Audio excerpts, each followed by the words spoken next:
Okay, so here's the protocol for the unit planning activity that we're going to do. The first step in the process is to take all of your cards by grade level and just set them out on the table. And then we're going to begin by picking one really rich, complex standard from the grouping to start with. And the selection of that first standard is really important to make sure that this process works. From there, we're going to look through all of the strands, the reading, writing, speaking, listening, and language, and pull out the cards that logically fit with that central standard. Keeping in mind that we know in a really rich unit, we'll be meeting a lot of standards. So we're just going to try to focus on pulling the cards that are going to be a focus for our instruction and that will be part of the assessment at the end of the unit. So, and then we'll go ahead and pull those out, group them, and write down the groupings and in your note catcher. And then we'll put those cards back, because we're not going to ever say, once we've taught these, we're finished, that's the end. We're probably going to come back to them as a focus throughout the year. So we'll put them back into the grouping and repeat the process.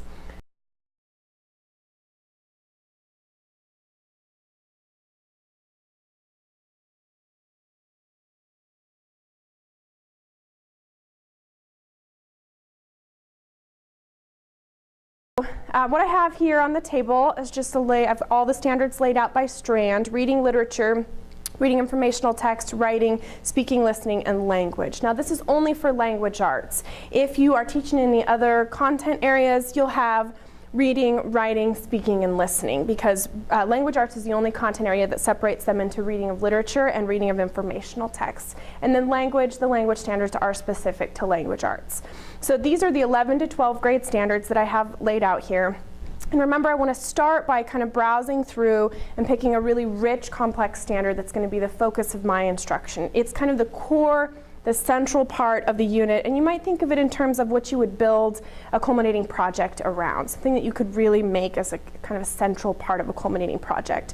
So for example, I'm probably not going to pick, reading informational standard number 2, which is to cite strong and thorough textual evidence to support analysis of what the text says explicitly, as well as inferences drawn from the text. So even though that's a really important standard, it's probably going to come up in any unit that I teach. I can't imagine building a project, a culminating activity around that particular standard. So I'm actually going to choose for my first standard, reading literature standard number 7, which is to analyze multiple interpretations of a story, drama, or poem. For example, a recorded or live production of a play or recorded novel or poetry, evaluating how each version interprets the source text. The 11th to 12th grade level, it says to include at least one play by Shakespeare and one play by an American dramatist. So I'm going to start with that, because I can imagine, I don't know exactly what the final product would look like, but there's a lot of opportunities to analyze multiple interpretations, to have students create some kind of compare and contrast analysis around this really rich and complex standard. So the next step is to just kind of browse through the standards for reading literature and look for ones that logically fit with this particular standard, knowing that I want to keep in mind that I'm actually going to have to teach those standards. So what am I explicitly going to teach, not the things that are just going to happen kind of as a byproduct of this standard, and that would be part of the final assessment for me.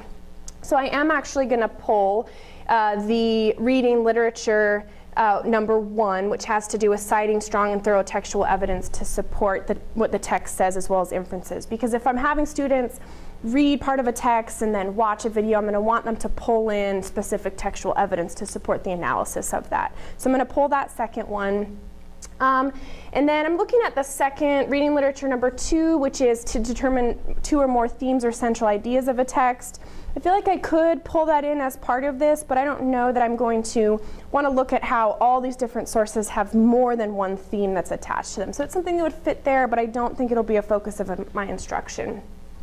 I do think, though, it's interesting, the number 3, which is to analyze the impact of the author's choices regarding how to develop and relate elements of a story or drama. That would be a really interesting thing to compare from, especially from teaching an older Shakespearean text versus a more modern contemporary film, where it starts, where it ends, how the events are switched around in different interpretations. So I am going to pull that one. And then I'm looking through kind of these others. Determining words and phrases. I don't think I'm probably going to focus on figurative language and the connotation of words for number 4. Not necessarily going to focus on number 6, what has to do with analyzing point of view. So that's probably it for reading literature. I'm just going to pull those 3 standards. Now, one of the great things about how these standards are organized as far as reading literature and reading informational text is that they correspond with one another. So you have a reading, you have your anchor standard, and then you have a reading literature standard and a reading informational text that is the equivalent of that. So it's a great way to think about how we can have students practicing the same kinds of skills using informational text as with literature, not just kind of throwing informational text in there. So I'm going to look at the standards that I pulled for reading literature and see if the equivalent in reading informational text makes sense to pull that together. So I pulled 1 and 2 and 7 from that. So number 1 for informational text is pretty much exactly the same as reading for literature, cite strong and thorough textual evidence. So I just know I'm going to have them practicing that with informational text as well. So I'm going to pull that one there. And number 3 for informational text doesn't really fit perfectly for this one, so I'm going to go ahead and skip that. But 7 is to reading informational text. Number 7 is to integrate and evaluate multiple sources of information presented in different media or formats. For example, visually, quantitatively, as well as in words in order to address a question or solve a problem. So that makes sense that I could pull in, maybe some documentary clips that are responses to the original text or something along, look at some visuals, which I'm always kind of trying to pull into my instruction. So I'm going to go ahead and group that too. So right now I have 3 reading literature and 2 reading informational texts. Okay, so when it comes to writing, we already know from looking at the anchor standards that the first 3 have to do with writing arguments, writing informative explanatory texts, and writing narratives. So the first thing I'm going to think about when it comes to writing is which of those seems to most logically fit for some kind of culminating piece of writing that has to do with my core standard. So I know that students are probably going to do all kinds of writing, all 3 of those, but I would say that this probably lends itself most to writing an argument, arguing for these multiple interpretations. So I'm going to pull writing standard number 1 as my writing instruction focus, but I probably throughout this process, we'll have students doing short pieces of informative writing, even some narrative writing if I want them to take on the different characters and have them write from that perspective. It's just not going to be the focus of my instruction. And then I'm kind of browsing through the writing, and I am going to pull writing standard number 4, which is to produce clear and coherent writing in which the development, organization, and style are appropriate to task, purpose, and audience. So I think that that would be really important for writing an argument about this particular topic. And then, there's this standard number 5, which has to do with developing and strengthening writing, which I do think is really important, but I don't think I'm necessarily going to focus on that for this particular unit.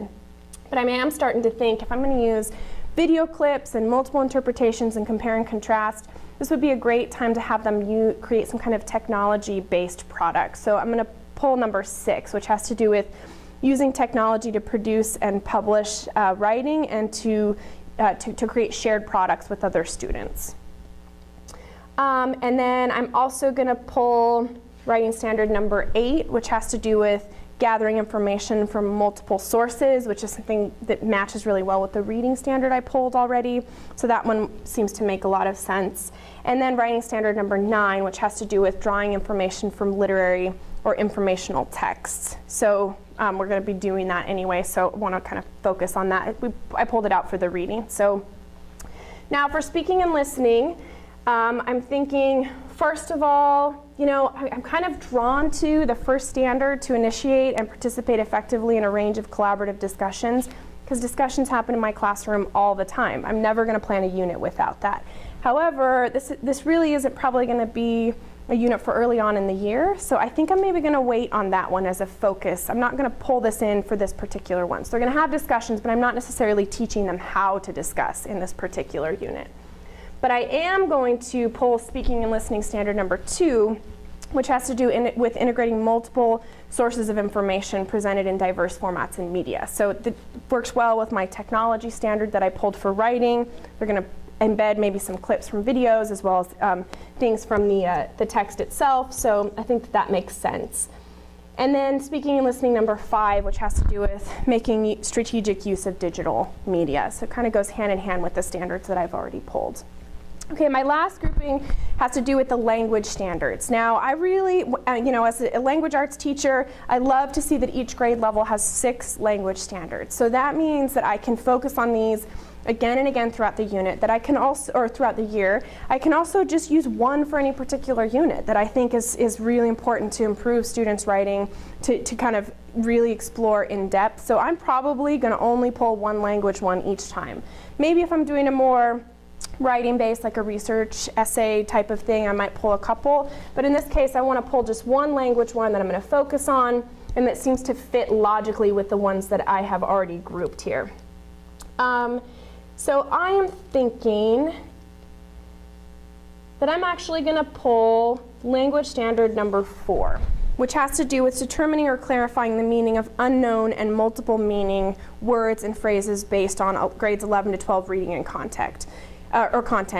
Most likely because I'm starting to think about how this unit could maybe be attached to a Shakespearean play, since that was dictated in the earlier standard that I pulled, and I know that we're going to need to do some work with vocabulary and using context clues to make sense of language.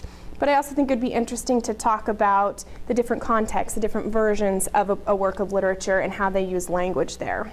So that's the language standard I'll focus on for this one, just 11 to 12, number 4.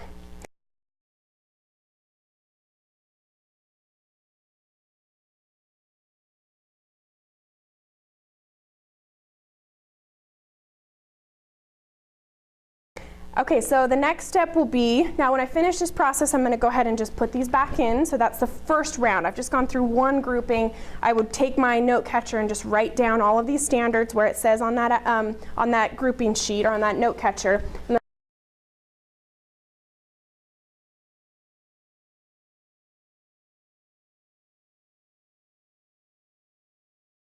I put them back. So this is important. Probably going to pull them again later.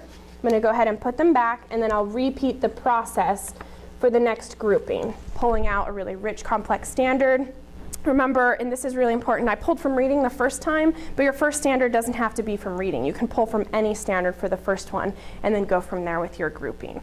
So your task will be either on your own or with some people around you who teach the same thing, go through this process together. And in the time that we have, try to ideally have 4 groupings of standards if you possibly can.